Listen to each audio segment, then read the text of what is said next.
deep in his heart, he was an affectionate father. அவர் வந்து இவ்வளோ எங்க மேல இவ்வளோ அக்கறை வச்சிருந்தாராங்கிறது எங்களுக்கு எங்க அம்மா சொன்ன விஷயங்களை வச்சுதான் தெரியும். அண்ணாவை வந்து அப்பாவுக்கு ரொம்ப பிடிக்கும். அப்பாவை கரெக்ட் பண்ணுவாங்க அண்ணன். அப்பா வந்து ஏதாவது ராகம் மாத்தி சொன்னாங்கன்னா அண்ணா வந்து கரெக்ட் பண்ணுவாங்க. She happened to be the Telugu lady. அவங்க வந்து தமிழ்ல அவங்க உச்சரிப்பெல்லாம் ரொம்ப அழகா இருக்கும். முன்னாடிலாம் அதுக்கெல்லாம் இம்பார்ட்டன்ஸ் கொடுப்பாங்க இல்லையா. எஸ்பிபியோட வாய்ஸ் வந்து 2 பேரோட குரல் சேர்ந்த மாதிரின்னு சொல்லுவாங்க. அதாவது பிபிஎஸோட குரலும் ஜேசுதாஸ் இருந்தார் இல்லையா, அவருடைய குரலும் சேர்ந்து இருந்தா எப்படி இருக்கும். என் காதலே என் காதலே. அவங்களுக்கு வந்து ரொம்ப அப்பாவோட இசைனா ரொம்ப பிடிக்கும். அவங்களுமே நல்ல ஒரு சிங்கர் தானே. அம்மனோ சாமியோன்னு ஒரு பாட்டு இருக்கும். அந்த பாட்டுக்கு வந்து அவங்க அவ்வளோ கஷ்டப்பட்டு அந்த மியூசிக்கு பெர்ஃபார்ம் பண்ண வேண்டியதாயிடுச்சு அப்படின்னு சொல்லுவாங்க. அப்பா கிட்ட வந்து என் காலையே உடைச்சிட்டீங்க அண்ணா. அம்மனோ சாமியோ அத்தையோ மாமியோ. அப்பா இருந்தப்ப ரொம்ப நேரம் அவர் தலைமாட்டிலே உட்கார்ந்துருந்தாங்க. ஆமா, ஏன்னா அவங்க வந்து ரொம்ப க்ளோஸா ஃபீல் பண்ணாங்க அப்பாவை.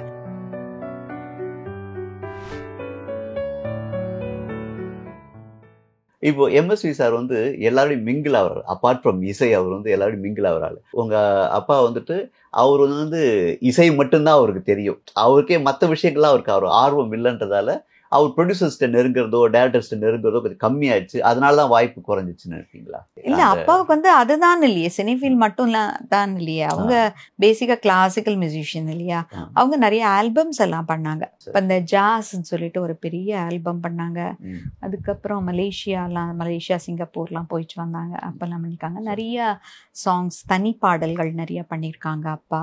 அதுல ஈஸ்வரி மேடம் நிறைய பாட்டு பாடிருக்காங்க. அவங்க அதுல பெருமையா சொல்லியிருப்பாங்க, அண்ணாவோட தனி பாடல்கள் நான் தான் நிறைய பாடிருக்கேன் அப்படின்னு சொல்லிட்டு சொல்லுவாங்க. So he was always busy and he was improving himself. அதனால பெருசா அவங்க சினி ஃபீல்டுங்கிறது தான் மியூசிக்கு ஒரு இதுன்னு நினைக்கல. பட் தன்னோட டேலண்ட்டுக்கு அவ்வளோ ரெக்கக்னிஷன் இல்ல சினி ஃபீல்ட்லங்கிறதுல அவங்களுக்கு கொஞ்சம் வருத்தம் இருக்கதான் செஞ்சது. மற்றபடி யாரோட குரோத்லயும் அவங்க இது பண்ணதில்ல. யாரும் வந்து வளர்றது வந்து அவருக்கு ரொம்ப சந்தோஷமா தான் இருந்தது. அவங்க ஏதாவது நல்லது ரொம்ப நல்ல பீஸ் பண்ணிருந்தா அதை தனியா எடுத்து அப்பா அப்ரிஷியேட் பண்ணிருக்காங்க. பேசுவாரா? சொல்லியிருக்காங்க ஃப்ரெண்ட்ஸ் கிட்ட எல்லாம் சொல்லியிருக்காங்க. அப்பா அவங்க கிட்டேயே கூட சொல்லியிருக்காங்க. இப்ப இந்த ஃபார் எக்ஸாம்பிள் கடலோர கவிதைகள் அப்படின்னு சொல்லிட்டு ஒரு படம் இருந்தது இல்லையா, அந்த படத்துல கடைசியில வந்து ரேகாவும் சத்யராஜும் அந்த ஓடி வருவாங்கல்ல, ஒரு மீன் எடுத்துட்டு கூட ஓடி, அதுல வந்து நீங்க சும்மா அந்த மியூசிக்க ஸ்டாப் பண்ணிட்டு, அதாவது அதை மியூட் பண்ணிட்டு அவங்கள மட்டும் ஓடி வரப்பன்னா அதுல உயிரே இருக்காது.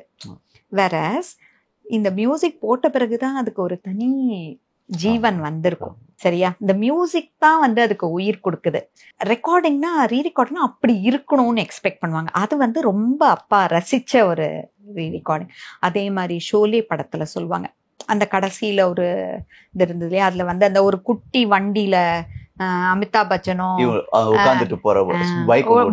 ஃபாஸ்டா, அதாவது ஒரு சண்டை காட்சி ஆக்சுவலா ரொம்ப ஃபாஸ்டா போற மாதிரி. அது வந்து வெறும வண்டியை ஓட்டினீங்கன்னா ஒண்ணுமே இருக்காது. ஆனா அந்த பின்னாடி அந்த பர்மன் போட்ட மியூசிக் இருக்கே, ஆர்டி பர்மன் அவர் போட்ட மியூசிக், அது வந்து அதுக்கு அப்படியே எடுத்திருக்கும். தனியா அதுக்கு ஒரு உயிரோட்டம் வந்திருக்கும்.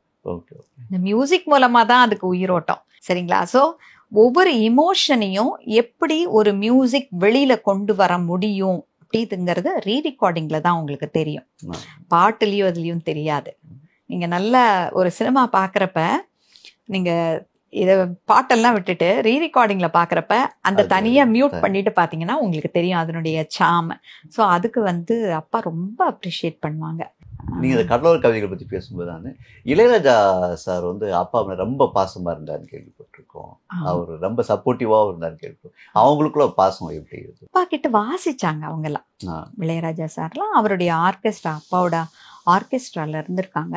அப்பவே வந்து அவர் வாசிக்கிறதெல்லாம் பார்த்துட்டு அப்பா ஹீஸ் அ ஜீனியஸ் அப்படின்னு சொல்லுவாரு.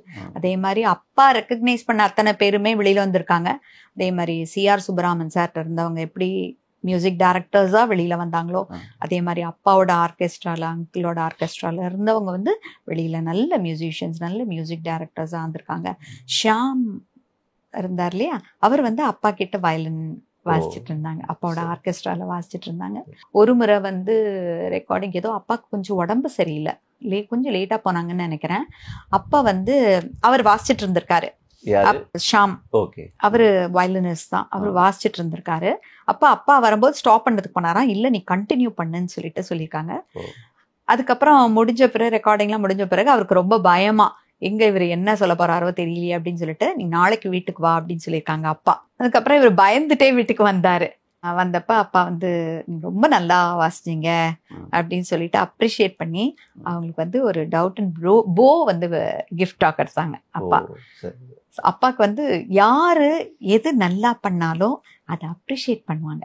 இதே மாதிரி இளையராஜாவோட நல்ல அனுபவங்கள் இருக்குமா அப்பாவுக்கு? நிறைய வீட்டுக்கெல்லாம் வந்திருப்பாரா இளையராஜா? அப்படி ரொம்ப வந்ததா எனக்கு ஒன்றும் ஞாபகம் இல்லை. ரொம்ப வீட்டுக்கு யாருமே ரொம்ப வந்ததில்லை. எங்க வீட்டுல வந்து கொஞ்சம் கன்சர்வேட்டிவ் டைப், எங்க பாரம்பரியமே அது மாதிரி ஒரு கன்சர்வேட்டிவ் டைப். ரொம்ப வந்து கேர்ள்ஸ்லாம் வெளியில வரக்கூடாது அப்படின்னு இருந்தவங்க. ஆனா நாங்கெல்லாம் தலையெடுத்த பிறகு அப்பா வந்து நாங்கெல்லாம் படிக்கணும், நல்லா படிக்கணும், எல்லாரும் வந்து கவர்மெண்ட்ல உத்தியோகம் பண்ணணும், அரக்காசு சம்பளமா இருந்தாலும் அரசாங்க சம்பளம் வாங்கணும் என் பசங்கன்னு சொல்றது. அந்த மாதிரி நாங்க வெளியில வந்த பிறகு அப்கோர்ஸ் அப்பா அக்செப்டட். அதுக்கு ரொம்ப எங்க வீட்டுல சினி ஃபீல்ட் பீப்புள்லாம் அப்பா என்கரேஜ் பண்ணதே கிடையாது. அவர் வீட்டுல ஒரு அப்பாவா எப்படி, ரொம்ப சாஃப்டான ஆளா, ரொம்ப ஸ்ட்ரிக்ட்டா? அவங்க ரொம்ப ரிசர்வ்ட் டைப். அவங்களுக்கு வந்து அவங்களுடைய அஃபெக்ஷனை வந்து எக்ஸ்பிரஸ் பண்ண தெரியாது. But deep in his heart he was an affectionate father. அவர் வந்து இவ்வளோ எங்க மேல இவ்வளோ அக்கறை வச்சிருந்தாராங்கிறது எங்களுக்கு எங்க அம்மா சொன்ன விஷயங்களை வச்சுதான் தெரியும். எனக்கே வந்து ஒரு சின்ன எக்ஸ்பீரியன்ஸ் இருந்திருக்கு. சின்ன பிள்ளையில நான் வந்து எனக்கு மண்ணு தரையில காலை வைக்க பிடிக்காதான். ஸோ யார் மேலேயாவது ஏறி உட்காந்துப்பேன் நான். எனக்கு அந்த மண்ணு தரைனா பிடிக்காதுன்னு சொல்லிட்டு அப்பா என்ன பண்ணலாம், ஐயோ என் பிள்ளை என்ன தரையிலே நடக்க மாட்டேங்குதுன்னு சொல்லிட்டு அந்த எங்க வீட்டை சுத்தி மண் தரையா இருக்குமா, அதை சிமெண்ட் போட்டாங்களாம், பிடிக்க மாட்டேங்குது அப்படின்னு சொல்லிட்டு. அந்த மாதிரி எங்க மேல எல்லாம் ஒரு பாசம் வச்சிருந்தாங்க. பட் அவங்களுக்கு எக்ஸ்பிரஸ் பண்ண தெரியாது அப்பாவுக்கு. அவங்க வந்து மெயினா நாங்க எல்லாம் படிக்கணும் அப்படிங்கறதுதான். இசை வந்தா நீங்க இதுக்கு போயிடுவீங்க, நீங்க முதல்ல படிப்பு, எல்லாரும் நாங்க படிக்கணுங்கிறதுலதான் அப்பா வாஸ் வெரி பர்டிகுலர். எங்க அண்ணா எல்லாருமே நாங்க அத்தனை பேருமே டிகிரிஸ், பிஜிஸ், பிஹெச்டிஸ் அது மாதிரிதான் எங்க வீட்டுல எல்லாருமே. எங்க பெரிய ஃபாரன்சிக் சயின்ஸ் படிச்சீங்களா நீங்க? ஆமா சார், நான் வந்து எம்எஸ்சி ஃபாரன்சிக் சயின்ஸ் செஞ்சு அதுக்கப்புறம் பிஹெச்டி இன் ஃபாரன்சிக் சயின்ஸ் பண்ணேன். அடல்ட்ரேஷன் பெட்ரோலியம் ப்ராடக்ட்ஸ்ல பண்ணேன். எங்க பிஹெச்டி டிகிரி அவார்ட் பண்றப்ப எங்க அப்பா வந்தாங்க. அவங்களுக்கு ரொம்ப சந்தோஷம், தன் பொண்ணு வந்து இந்த மாதிரி இதுல வருதுன்னு. அவங்களுக்கு ரொம்ப ஆச்சரியம். இந்த மாதிரிலாம் போலீஸ்காரெல்லாம் நாங்க உள்ள வந்தாவே அவங்க நேச்சுரலா சல்யூட் பண்ணுவாங்க. என்னம்மா இவங்க எல்லாம் சல்யூட் அடிக்கிறாங்க உன்னை பார்த்து அப்படின்னா, இல்லப்பா அவங்க எங்க கஸ்டமர்ஸ்பா, அவங்க எங்களை கண்டா பயப்படுவாங்க, அவங்க ஓரளவுக்கு எங்களுக்கு கீழே தான்ப்பா, அதனால சல்யூட் அடிக்கிறாங்க. பட் நாங்க அது மாதிரிலாம் அது பண்ண மாட்டோம். Will give them due respect. அப்பாவுக்கு வந்து ஆச்சரியம், என்னமா இவங்க எல்லாம் சல்யூட் அடிக்கிறாங்க அப்படின்னாங்க. ஸோ அந்த மாதிரி அப்பாவுக்கு வந்து நிறைய விஷயங்கள் ஆச்சரியமா இருக்கும். And he always appreciated us for whatever we have done. அண்ணாவை வந்து அப்பாவுக்கு ரொம்ப பிடிக்கும். அண்ணாக்கு வந்து மியூசிக்லேயும் ரொம்ப இன்ட்ரெஸ்ட் இருந்தது. அண்ணா தான் எங்கள் வீட்டில் முதல்ல கிளாசிக்கல் மியூசிக் சிஸ்டமேட்டிக்காக கற்றுக்கிட்டவங்க.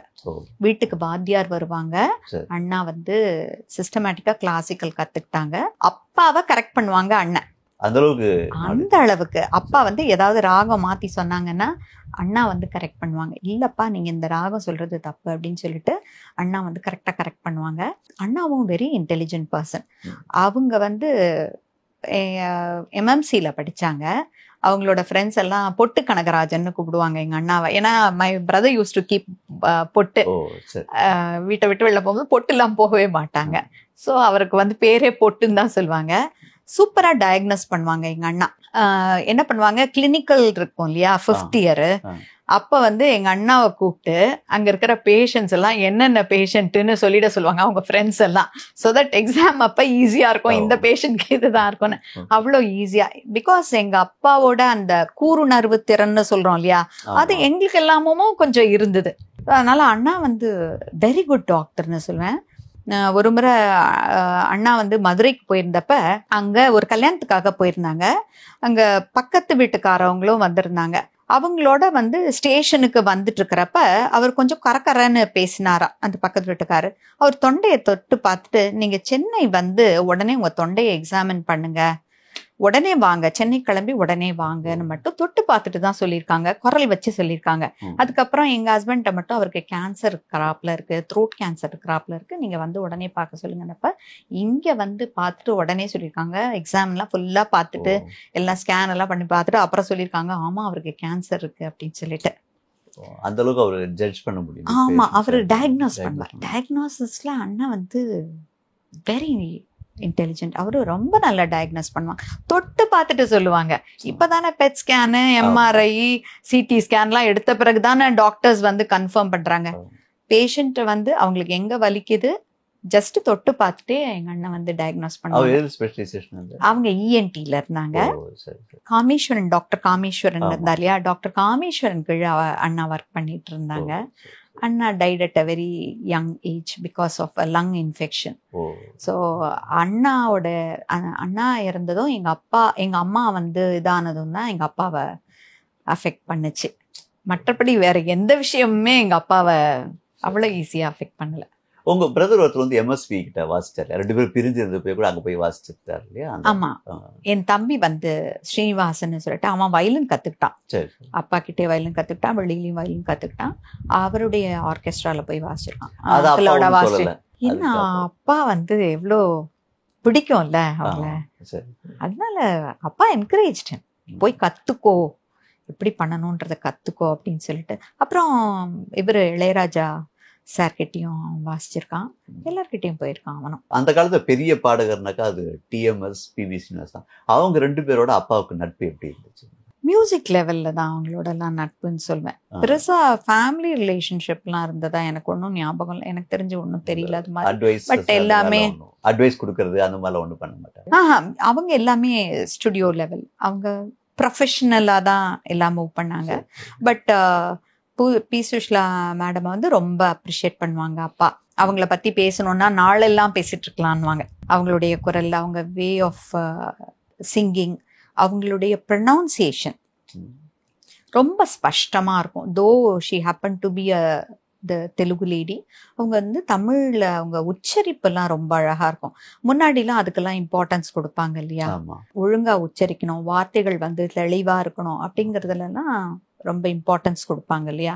அந்த மாதிரி அவங்க வந்து ரொம்ப தெளிவா உச்சரிப்பாங்க, அவங்களோட உச்சரிப்பு ரொம்ப நல்லா இருக்கும், அவங்களோட குரல் ரொம்ப அழகா இருக்கும், அழுத்தமான குரல், அதுக்கெல்லாம் அதை பத்திலாம் அப்பா சொல்லுவாங்க. அதே மாதிரி பிபிஎஸ் சாரோட பேஸ் வாய்ஸ், பியூட்டிஃபுல் வாய்ஸ், அந்த வாய்ஸை எப்போதுமே அப்ரிஷியேட் பண்ணுவாங்க, அப்பாவுக்கு ரொம்ப பிடிக்கும். அதே மாதிரி ஒவ்வொருத்தருக்கும் ஒவ்வொரு டைப் ஆஃப் வாய்ஸ் இருக்கு இல்லையா, அது வந்து அப்பாவுக்கு பிடிக்கும். இப்போ ஃபார் எக்ஸாம்பிள் எஸ்பிபியோட வாய்ஸ் வந்து 2 பேரோட குரல் சேர்ந்த மாதிரின்னு சொல்லுவாங்க. அதாவது பிபிஎஸோட குரலும் ஜேசுதாஸ் இருந்தார் இல்லையா, அவருடைய குரலும் சேர்ந்து இருந்தா எப்படி இருக்கும். ஸோ அந்த combination he could analyse even the voice. So அந்த மாதிரி ஒரு அனலிட்டிக்கல் பிரெயின் அப்பாக்கு. இந்த 2 வாய்ஸும் சேர்ந்து ஒரு மணி மாதிரி வாய்ஸ்மா எஸ்பிபிக்கு அப்படின்வாங்க. எஸ்பிபி அங்கிள்லாம் வந்தாங்க, இதுக்கு வந்து ரொம்ப ஃபீல் பண்ணாங்கப்பா. அப்ப யாருடைய பாடல அதிகமா கேட்பாரு வீட்டுல இருக்கும்போது? என்ன மாதிரி பாடல்கள் கேட்பாரு? அப்பா வந்து எல்லா மியூசிக்குமே கேட்பாங்க. வெஸ்டர்ன் கேட்பாங்க, அதுக்கப்புறம் ஹிந்துஸ்தானி, எல்லாமே கேட்பாங்க அப்பா. இந்த மியூசிக் தான் அதுதான் கிடையாது. மியூசிக் வந்து ரேஞ்ச் இல்லையா அது. அவங்க அப்பா பேசிக்கா எல்லாத்துலயுமே இன்ட்ரெஸ்ட் இருந்தனாலதான் அவங்களுக்கு வந்து இந்த ஒரு டெப்த் ஆஃப் நாலேஜ் இருந்தது மியூசிக்ல. நானும் ஓரளவுக்கு அப்புறம் கத்துக்கிட்டனாலதான் அப்பாவுக்கு வந்து இதுல எப்படி இவ்வளவு ஈடுபாடு இருந்ததுங்கிறது எனக்கு புரிய வந்தது. மியூசிக் இஸ் அன் ஓஷன் இல்லையா. அவங்களால சாதிக்க முடியாது. அது ஆஸ்கார் வரைக்கும் போயிட்டு ஏஆர் ரஹ்மான் சாதிச்சாரு. ரஹ்மானுடைய மியூசிக் அப்பா எப்படி பார்த்தாரு? அவரோட பேசுவாரா? அவங்க 4 பேருமே சேர்ந்து ஃபங்க்ஷன்ஸ் எல்லாம் அட்டென்ட் பண்ணியிருக்காங்க. அப்பா, இளையராஜா சார், எம்எஸ்வி, அதுக்கப்புறம் ஏஆர் ரஹ்மான், எல்லாரும் சேர்ந்து அதெல்லாம் பேசுவாங்க. அதான் அவர்கிட்ட வாசிச்சிருக்காரு. அப்பா கிட்ட வந்து வாசிச்சிருக்காங்களே, ஏஆர் ரஹ்மான் வாசிச்சிருக்காங்க. அப்பா அதில் அப்ரிஷியேட், அவரும் ரொம்ப நல்ல இன்டெலிஜென்ட் பர்சன் சொல்லிட்டு அப்பா அப்ரிஷியேட் பண்ணுவாங்க. ஸோ அவருடைய ரேஞ்ச், அந்த இங்க இருந்துட்டு அங்க போய் கத்துக்கிட்டது, அதுக்காக படிச்சது, கஷ்டப்பட்டது, அதெல்லாம் வந்து அப்பா ரொம்ப அப்ரிஷியேட் பண்ணுவாங்க. சின்ன வயசுல வந்து நல்லா கத்துட்டு இருக்கான் அப்படின்னு சொல்லிட்டு சொல்லுவாங்க. தன்ராஜ்னு சொல்லிட்டு மயிலாப்பூர்ல இருந்தார் இல்லையா, தன்ராஜ் மாஸ்டர், அவர்கிட்ட எல்லாருமே கத்துட்டு இருந்திருக்காங்க. சோ அதனால அவர் வந்து ஒரு லிங்க் மாதிரி இவங்க எல்லாருக்கும் வெஸ்டர்ன் கத்துக்கிறதுக்கு இவங்க எல்லாம் அவர் வந்து ஒரு லிங்க் மாதிரி அவர்கிட்ட கத்துட்டு இருந்திருக்காங்க. இப்போ அப்பாவோட மிகப்பெரிய ரசிகை அப்படின்னு முன்னாள் ஒரு ஜெயலலிதா அவங்க சொல்லலாம். ஏன்னா அவங்க யாருக்கும் இந்த மாதிரி விழா எடுத்து கேள்விப்பட்டதில்லை. ஆனால் எம்எஸ்வி ராமமூர்த்தி சாருக்கு வந்து மிகப்பெரிய அளவில் ஒரு விழா நடத்தினாங்க. அவங்க பேசியிருக்காங்களா அப்பா கூட? நான் படம் இருக்கு இல்லையா, நான் படத்துல எல்லா பாட்டுமே ஹிட் இல்ல. அந்த படம் சில்வர் ஜூப்ளி, அப்பாவோட அவங்களுக்கு வந்து ரொம்ப அப்பாவோட இசைனா ரொம்ப பிடிக்கும். அவங்களுமே நல்ல ஒரு சிங்கர் தானே, மேடமும் ஒரு நல்ல சிங்கர். அப்பாவோட இசை வந்து அப்பாவோட ஞானம்லாம் அவங்களுக்கு ரொம்ப பிடிக்கும். அவங்களும் நிறைய பேசியிருக்காங்க. அப்பா அவங்களும் ஸ்டுடியோஸ்ல எல்லாம் பேசியிருக்காங்க. அந்த அம்மனோ சாமியோன்னு ஒரு பாட்டு இருக்கும் உங்களுக்கு நான்ல, அந்த பாட்டுக்கு வந்து அவங்க அவ்வளோ கஷ்டப்பட்டு அந்த மியூசிக்கு பெர்ஃபார்ம் பண்ண வேண்டியதாயிடுச்சு அப்படின்னு சொல்லுவாங்க. அப்பா கிட்ட வந்து என் காலையே உடைச்சிட்டீங்க அண்ணா, அப்படி நான் ஆட வேண்டியதா ஆயிடுச்சு. அந்த மியூசிக் ஏன்னா அப்படி இருந்தது, அதுக்கு அவ்வளோ ஒரு இது கொடுக்க வேண்டியதா இருந்தது, எனர்ஜி கொடுக்க வேண்டியதா இருந்தது. நானும் ஃபுல்லா அந்த மியூசிக்கு தகுந்தாப்புல ப்ரெசென்ட் பண்ணணுங்கிறதுக்காக நான் பண்ணேன். என் காலே உடைச்சிட்டீங்க நீங்க அந்த சாங்ல அப்படின்னு சொல்லுவாங்க. அப்பா கூப்பிடுறப்பே அம்மனோ சாமியும் தான் சொல்லுவாங்க. அப்படி ஒரு நல்ல ஒரு ரிலேஷன். அந்த விழா அப்பா பேசியிருப்பாரு இல்லையா, ஜெயலலிதா என்ன பேசினாங்க அப்பா கிட்ட, எப்படி இருக்கீங்க, மற்றபடி ரொம்ப பர்சனல். இப்போ கிட்டத்தட்ட கடைசி காலகட்டத்துல இவங்க திரும்பவும் இணைஞ்சு ஒன்னா படங்கள் அதிகமா பண்ணாட்டி கூட திரும்பவும் இணைஞ்சு அவங்க ஃப்ரெண்ட்ஷிப் வந்து ரொம்ப ஃபேமஸா இருந்துச்சு. அவங்க 2 பேரும் வந்து ஒருத்தர் அடிக்கடி பார்த்துட்டு இருந்தாங்க, எம்எஸ்பியும் இவரும். அந்த காலகட்டத்தில் அவங்க சந்திப்பு எப்படி, ரிலாக்ஸான சந்திப்புகள் எப்படி இருக்கும்? ஆமா, அப்பா வந்து படுத்துட்டு இருப்பாங்க, அங்கிள் வருவாங்க, காத்தால ஒரு அரௌண்ட் 10 o'clock போல வருவாங்க. ஒரு காஃபி ஏதாவது சாப்பிட்டுட்டு அப்பாவும் அவரும் பேசிக்கிட்டே இருப்பாங்க. 1 hour 2 hours பேசிட்டு இப்படி போவாங்க. யாராவது அவார்ட் கொடுக்கறதுக்காக கூப்பிடுவாங்க, அப்பா வந்து ரெஃப்யூஸ் பண்ணுவாங்க, நீயே போயிட்டு வா தம்பி அப்படின்னு தான் சொல்லுவாங்க. நான் வரல எதுக்கும் வெளியிலன்னுவாங்க. ஆனா இழுத்துட்டு போவாங்க, அங்கிள் வாங்க நீங்க வந்துதான் ஆகணும் அண்ணான்னு சொல்லிட்டு கூட்டிட்டு போவாங்க. சோ அந்த மாதிரிதான் அவர் வந்து இவரை கூட்டிட்டு போனாதான் அவர் போவாரே தவிர போக மாட்டார். இல்லைன்னா எங்க அப்பா நகரவே மாட்டாங்க, இதுக்கெல்லாம் நான் வரல தம்பி நீ போய் வாங்கிக்கோ அப்படின்வாங்க. அவர் கூட்டிட்டு போவார், வந்து அப்புறம் கூட்டிட்டு வந்து விட்டுட்டு அதுக்கப்புறம் கொஞ்ச நேரம் இருந்துட்டு பேசிட்டு அப்புறம் தான் போவாங்க. they were very close. பின்னாள்ல அப்பா இருந்தப்ப ரொம்ப நேரம் அவர் தலைமாட்டிலே உட்கார்ந்துருந்தாங்க. ஆமா, ஏன்னா அவங்க வந்து ரொம்ப க்ளோஸா ஃபீல் பண்ணாங்க அப்பாவை. எதுவும் ஷேர் பண்ணிக்கலாம், ஃபேமிலி விஷயத்த பத்தி கூட ஷேர் பண்ணிக்கலான்ற. ஏன்னா அப்பா வந்து யார்கிட்டும் எந்த விஷயமும் சொல்ல மாட்டாங்க. இது வரைக்கும் அங்கிள் என்ன பேசியிருக்காங்கிறது யாருக்குமே எங்களுக்கு தெரியாது. அப்பா சொல்ல மாட்டாங்க. அப்பாவுக்கு வந்து இந்த காசிப்பிங் அதெல்லாம் பிடிக்காது, எப்போதுமே பிடிக்காது. அவங்க வருத்தத்தை ஏதோ சொல்லிட்டு போறாங்க, அதை வந்து சொல்லக்கூடாது வெளியில அப்படின்னு சொல்லிட்டு அப்பா யாரை பத்தியும் யார்கிட்டையும் பேசினாவே அப்பாவுக்கு பிடிக்காது. எங்க வீட்டுல நாங்க சாதாரணமா பேசுறது கூட அவங்களே வீட்டை விட்டு போயாச்சு, நீங்க என்னத்துக்கு அவங்கள பத்தி பேசிட்டு இருக்கீங்கன்னுவாங்க. ஸோ அப்பாவுக்கு அதெல்லாம் பிடிக்காது. அப்பா வந்து பேசிக்கா பர்ஃபெக்ஷனிஸ்ட் மட்டும் இல்லாம அவங்களுக்கு வந்து ஒரு டிசிப்ளின் இருக்கணுங்கிறத ரொம்ப எக்ஸ்பெக்ட் பண்ணாங்க. கேரக்டருக்கும் ரொம்ப இம்பார்ட்டன்ஸ் கொடுத்தாங்க அப்பா. அது மாதிரி அப்பா ஒரு நல்ல டிசிப்ளினரி, டைமுக்கு போகணும், எங்கே போனாலும் டைமுக்கு போகணும், பர்ஃபெக்டாக செய்யணும். அந்த பர்ஃபெக்ஷனுக்கு இது காம்ப்ரமைஸ் பண்ணக்கூடாது, குவாலிட்டியில் காம்ப்ரமைஸ் பண்ணக்கூடாது, அதெல்லாம் அப்பாவுக்கு பிடிக்காது. என்ன ஆனாலும் குவாலிட்டியில் காம்ப்ரமைஸ் பண்ணக்கூடாது. அப்பா is very particular in that. ஏன்னா இப்போ ஃபார் எக்ஸாம்பிள் ஒரு சாங் வந்து நல்லா கொடுக்கணும்னு நினைக்கிறாங்க. ஏன் அப்படி கொடுக்கணும்னு நினைக்கிறோம்? ஏன்னா ஒருத்தர் சினிமாவுக்கு வராரு, இல்லையே ஒரு சினிமாவுக்கு போறீங்க, அதுக்கு நீங்கள் எவ்வளோ ஸ்பெண்ட் பண்ணுறீங்க? Your valuable time 3 hours spend பண்ணுவீங்க. கன்வீனியன்ஸ்க்குரிய சார்ஜஸ். சினிமா தியேட்டரில் சும்மா வாங்க உட்காருங்க என் சினிமாவை பாருங்க நான் சொல்கிறாங்க இல்லை, அதுக்காக you have to pay. So many things you are giving for that cinema. அப்போ is it not his duty to give a quality product இல்லையா? ஸோ அதனால் குவாலிட்டியில் காம்ப்ரமைஸே பண்ணக்கூடாதுன்னு வாங்க அப்பா. மிக்க நன்றி madam. Thank you sir. Thanks a lot.